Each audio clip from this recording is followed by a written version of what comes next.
ഈശോമിശിഹായ്ക്ക് സ്തുതിയായിരിക്കട്ടെ. വിശുദ്ധ ലൂക്കാ അറിയിച്ച സുവിശേഷം 8-ാം അധ്യായം 37-ാം വാക്യം.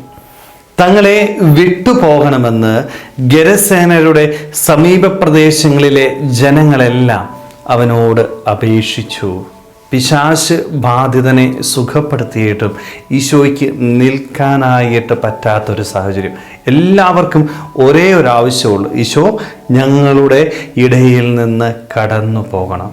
അനുഗ്രഹം ലഭിച്ചിട്ടും അവരെന്തുകൊണ്ടാണ് ഈശോയെ അവരുടെ ഇടയിൽ നിന്ന് മാറ്റി നിർത്തിയത്? നമ്മളൊക്കെ ഒന്ന് ആത്മശോധന ചെയ്യണം. പലപ്പോഴും നമ്മുടെയൊക്കെ ജീവിതത്തിലും ഇതേ സാഹചര്യം ഉണ്ടാകാറുണ്ട്. ഈശോയെ മാറ്റി നിർത്തിയ സാഹചര്യം. എന്തുകൊണ്ടാണത്?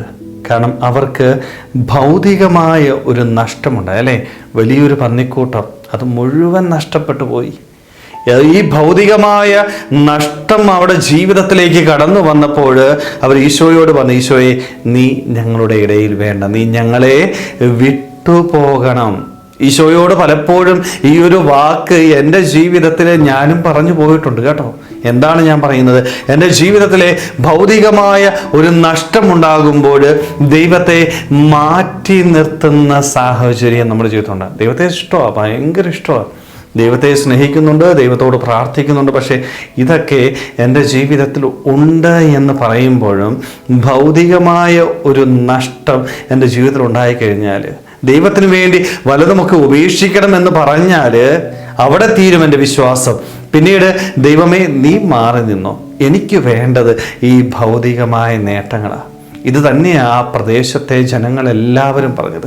നീ ഞങ്ങളുടെ ഇടയിൽ വേണ്ട, കാരണം നീ ഉള്ളപ്പോൾ ഞങ്ങൾക്ക് ഭൗതികമായ നഷ്ടമുണ്ടായി. സ്നേഹമുള്ളവരെ, ഈശോയെ ഇതേപോലെ നമ്മളും മാറ്റി നിർത്തുന്നില്ലേ?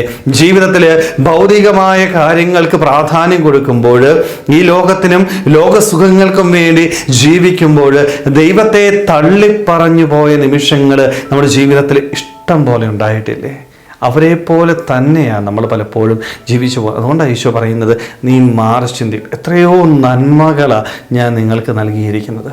ആ പിശാചു ബാധിതനെ പോലും സുഖപ്പെടുത്തി അവൻ്റെ മുൻപിൽ വെച്ചാണ് ഈ ജനക്കൂട്ടം പറയുന്നത്, നീ വേണ്ട, ഞങ്ങൾക്ക് ഇഷ്ടം പോലെ നന്മകൾ ലഭിക്കുമ്പോഴും എൻ്റെ ജീവിതത്തിൽ എനിക്ക് ഭൗതികമായ ഒരു നഷ്ടം ഉണ്ടായാൽ ദൈവത്തെ തള്ളിപ്പറയുന്ന വ്യക്തികളായിട്ട് മാറുകയും, നമ്മളെ സംബന്ധിച്ച് ദൈവത്തെക്കാൾ ഉപരി ഈ ഭൗതിക വസ്തുക്കൾക്ക് പ്രാധാന്യം കൊടുക്കുന്ന വ്യക്തികളായിട്ട് നമ്മൾ. അതുകൊണ്ടാണ് നമ്മുടെ പ്രശ്നം.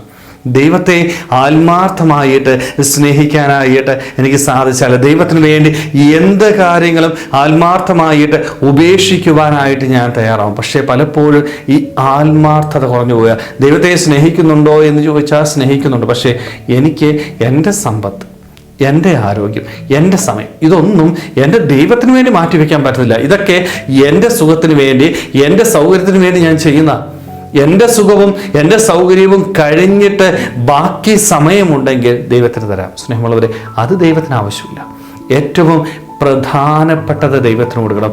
ദൈവമായിരിക്കണം എൻ്റെ ജീവിതത്തിലെ ഏറ്റവും പ്രധാനം. ദൈവത്തിന് വേണ്ടി എന്തും ഉപേക്ഷിക്കാനായിട്ട് എനിക്ക് സാധിക്കുമ്പോഴാണ് ആ സ്നേഹത്തിൽ ആത്മാർത്ഥത ഉണ്ടാവുന്നത്. സ്നേഹമുള്ളവരെ, അതുകൊണ്ട് നമ്മളൊക്കെ ഒന്ന് ആത്മശോധന ചെയ്യുക. നമ്മുടെ ജീവിതത്തിൽ ദൈവത്തെ ആത്മാർത്ഥമായിട്ട് സ്നേഹിക്കാനായിട്ട് എനിക്ക് സാധിക്കും. ദൈവത്തിന് വേണ്ടി എന്താണ് ഞാൻ ഉപേക്ഷിച്ചിട്ടുള്ളത്? ഭൗതികമായ നഷ്ടങ്ങൾ എൻ്റെ ജീവിതത്തിൽ ഉണ്ടാകുമ്പോൾ ദൈവത്തെ ഞാൻ മാറ്റി നിർത്തിയിട്ടുണ്ട് ഉണ്ടെങ്കിൽ ദൈവത്തോട് മാപ്പ് ചോദിക്കുവാനായിട്ട്, എല്ലാറ്റിനും ഉപരിയായിട്ട് ദൈവത്തെ സ്നേഹിക്കുവാനായിട്ട്, ദൈവത്തിന് വേണ്ടി എല്ലാം ഉപേക്ഷിച്ച് വിശുദ്ധമായ ജീവിതം നയിക്കുവാനായിട്ട് നമുക്ക് ഓരോരുത്തർക്കും ആത്മാർത്ഥമായിട്ട് ആഗ്രഹിക്കാൻ പരിശ്രമിക്കാം. ദൈവം നമ്മളെല്ലാവരെയും സമൃദ്ധമായിട്ട് അനുഗ്രഹിക്കട്ടെ. ആമേൻ.